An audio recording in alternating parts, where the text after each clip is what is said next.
Hello viewers, welcome to my channel Electrical Study. After watching the video, if you think that it is helpful to you, then kindly do subscribe my channel and press the bell icon so that you will get notified when I upload a new video in my channel. Also, I would like to request you all to like my videos and share it as much as possible.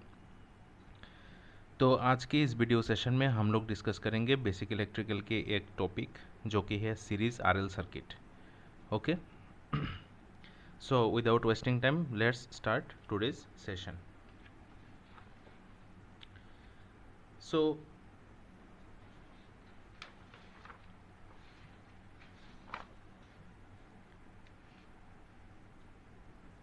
यहाँ पे मैंने एक circuit की मदद से यहाँ पे represent किया है कि किस तरह से हम लोग सीरीज आरएल सर्किट को रिप्रेजेंट कर सकते हैं. सीरीज आरएल सर्किट मतलब सर्किट में एक रेजिस्टेंस होगा, ओके, और एक इंडक्टर होगा. ओके, बोथ द कंपोनेंट्स क्या होगा, जो सोर्स है ऑब्वियसली एसी सोर्स के साथ सीरीज में कनेक्ट होगा. ओके, तो किस तरह से हम लोग समझ सकते हैं कि ये सीरीज में कनेक्टेड है, क्योंकि आप लोग देखिए यहाँ पे जो वोल्टेज सोर्स है इसका जो करंट है वो करंट फ्लो करेगा, आई करंट फ्लो करेगा रेजिस्टेंस के थ्रू, इसके बाद इंडक्टर के थ्रू, इसके बाद जो फाइनल करंट होगा वो हमारा सोर्स पे आके इसका जो सर्किट पाथ है वो कंप्लीट करेगा. राइट. इसीलिए यहाँ पे जो वोल्टेज का पोलैरिटी है हम लोग एक को पॉजिटिव एक को नेगेटिव पोलैरिटी से डिनोट करते हैं. तो क्योंकि इस सर्किट में आप लोग देखिए जो करंट है वो करंट किसी भी पाथ में सब डिवाइड नहीं हुआ है, होल सर्किट में करंट आई फ्लो कर रहा है, इसीलिए यहाँ पे जो सर्किट कंपोनेंट्स है वो सीरीज में कनेक्टेड है. ओके. सो सीरीज और पैरेलल सर्किट किस तरह से हम लोग समझ सकते हैं इसके रिगार्डिंग मैंने एक वीडियो मेरा प्लेलिस्ट में है, प्लेलिस्ट का लिंक वीडियो का डिस्क्रिप्शन बॉक्स में होगा, वहाँ से आप लोग उस वीडियो को वॉच कर सकते हैं. अभी जो हमारा जो आरएल सर्किट का जो डिफरेंट जो इक्वेशन होता है, लाइक वोल्टेज का एक्सप्रेशन किस तरह से होगा, करंट का एक्सप्रेशन किस तरह से होगा, power factor and power equation किस तरह से हम लोग लिख सकते हैं, उसको डिराइव करने के लिए हम लोगों को इसका जो फेजर डायग्राम होगा उसको कंसीडर करना पड़ेगा. राइट. तो फेजर डायग्राम में क्या होता है, फेजर डायग्राम में हम लोग रेफरेंस में कौन सा पैरामीटर को कंसीडर करते हैं, जो रेजिस्टेंस है, रेजिस्टेंस के अक्रॉस जो वोल्टेज होता है. यहाँ पे देखिए दो कंपोनेंट है, एक है रेजिस्टर, रेजिस्टर के अक्रॉस जो वोल्टेज ड्रॉप होता है उसको हमने कंसीडर किया है बी सफिक्स आर से. ओके. और इंडक्टर जो है उसके अक्रॉस जो वोल्टेज ड्रॉप होता है उसको हमने कंसीडर किया है बी सफिक्स एल से. ओके. तो यहाँ पे हम लोग पहले एक्स एक्सिस में रेफरेंस कंसीडर करेंगे voltage across the resistor. Okay. जो कि किसके बराबर होगा, अगर इसका हम मैथमेटिकल फॉर्मूला लिखे तो हम लोग इसको लिख सकते हैं I into R. Okay, that means current into resistance. तो वी आर मतलब हो गया voltage drop across the resistor. Okay. तो voltage drop across the resistor means I into R. Okay.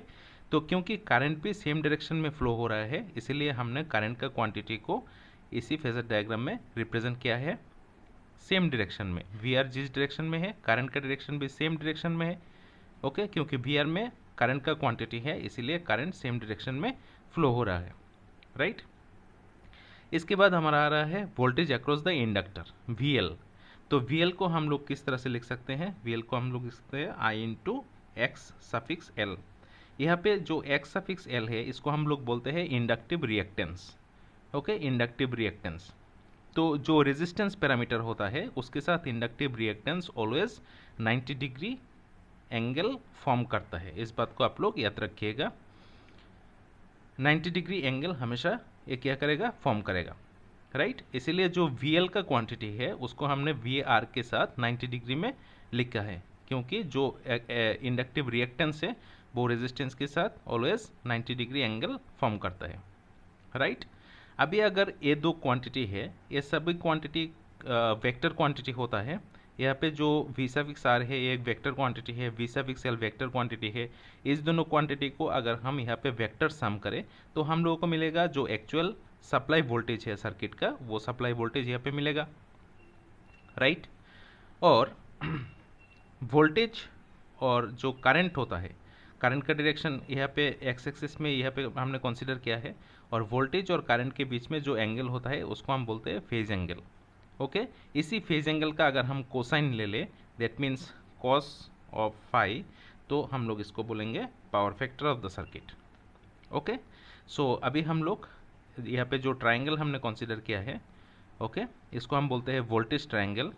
तो वोल्टेज ट्राइंगल में हमने ओ ए बी ट्राइंगल कंसीडर किया है।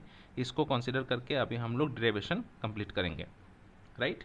तो क्योंकि ये राइट एंगल ट्राइंगल है, इसका जो एक एंगल है वो 90 डिग्री है। तो राइट एंगल ट्राइंगल पे हम लोग क्या लिख सकते हैं,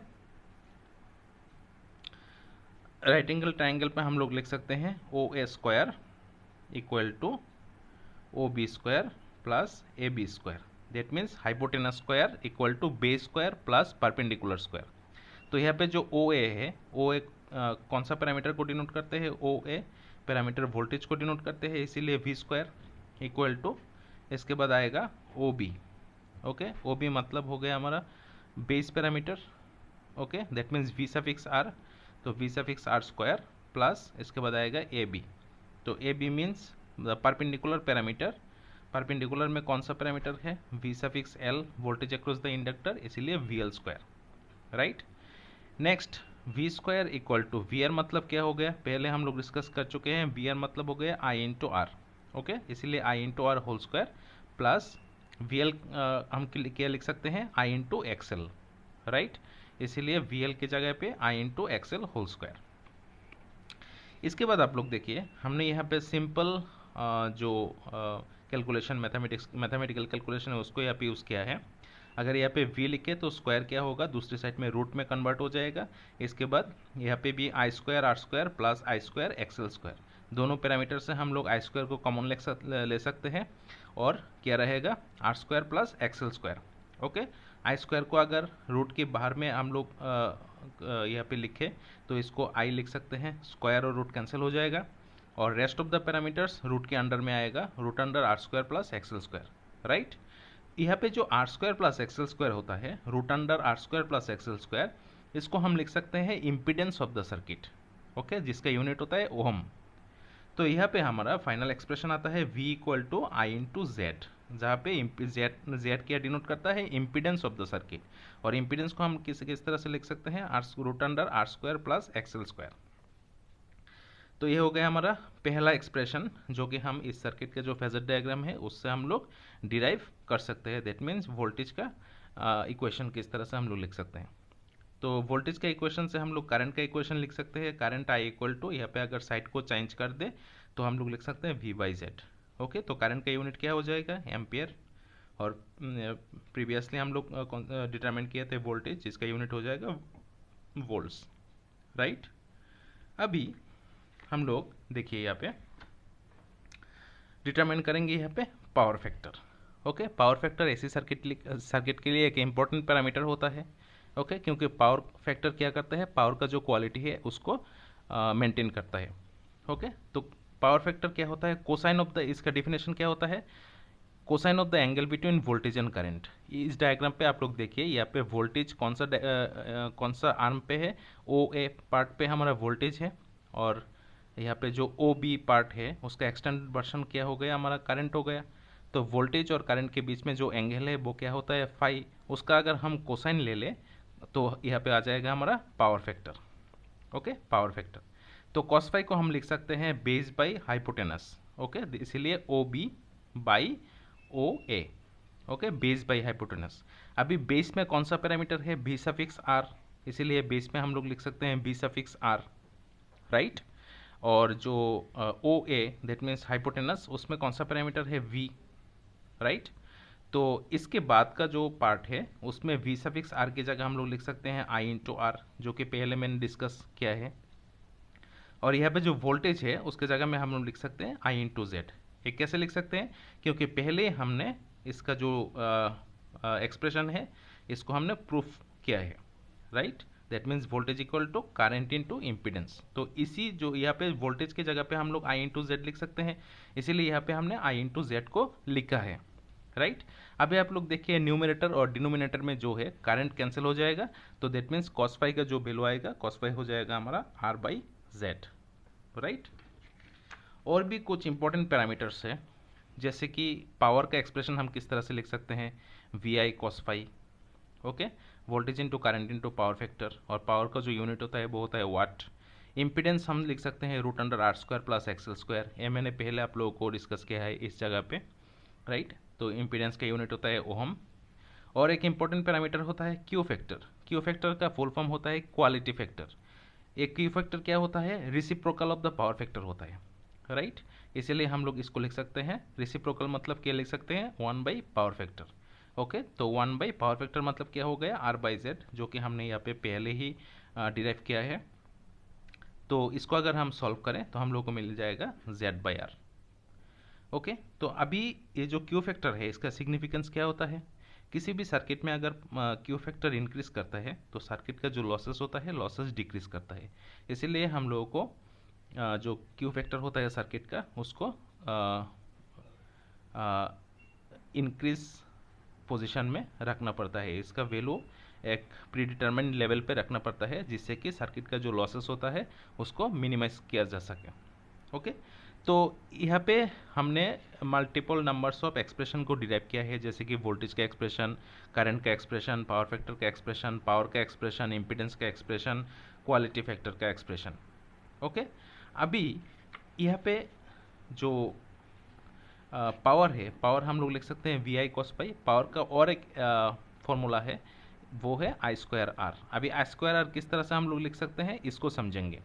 ओके, सो मैं यहाँ पे नोट किया है कि अभी तक हमने कौन कौन सी इक्वेशन को डिटरमाइन किया है। जैसे कि वोल्टेज का इक्वेशन हमने डिटरमाइन किया है आई इंटू जेड, जो कि इक्वेशन नंबर 1 हमने कंसीडर किया है इस पेज पे। इसके बाद पावर फैक्टर को हमने डिटरमाइन किया है R by Z, right, already determine किया है प्रीवियसली। अभी देखिए पावर का जो एक्सप्रेशन है उसमें मैंने पहले लिखा था B I cos phi, right. यहाँ से करंट को हम लोग एज इट इज़ यहाँ पे कंसीडर किया है, इसके बाद कॉस फाई, ओके, इसके बाद इनटू वोल्टेज, राइट। इसी सीक्वेंस में हमने इसको अरेंज किया है। अभी करंट की जगह पे तो करंट आ गया, कॉस फाई की जगह पे हम लोग लिख सकते हैं आर बाई जेड, राइट। तो आर बाई जेड कैसे लिख सकते हैं, फ्रॉम इक्वेशन 2। इक्वेशन 2 में हम लोग यहाँ पे नोट डाउन किया है कि पावर फैक्टर का जो एक्सप्रेशन होता है वो आर बाई जेड होता है, इसीलिए कॉस फाई की जगह पे हम लोग लिख सकते हैं R by Z, okay, into V, right.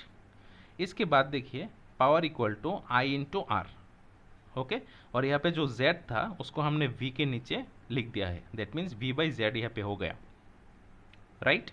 Next step में power equal to I into R, V by Z को हम लिख सकते हैं आई, कैसे लिख सकते हैं, फ्रॉम इक्वेशन 1।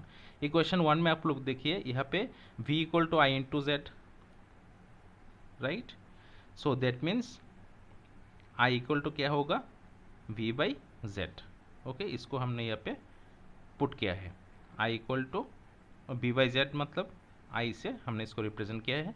इसके बाद हम लोग लिख सकते हैं power equal to I square R, okay. तो इसी तरह से पावर का दो इक्वेशन हम लोग ऐसी सर्किट में डिटरमाइन किसी भी प्रॉब्लम को सॉल्व करने के लिए यूज़ करते हैं। एक है power equal to I square R और दूसरा है power equal to V I cos phi, okay. So I hope all of you have understood each and every steps of this derivation.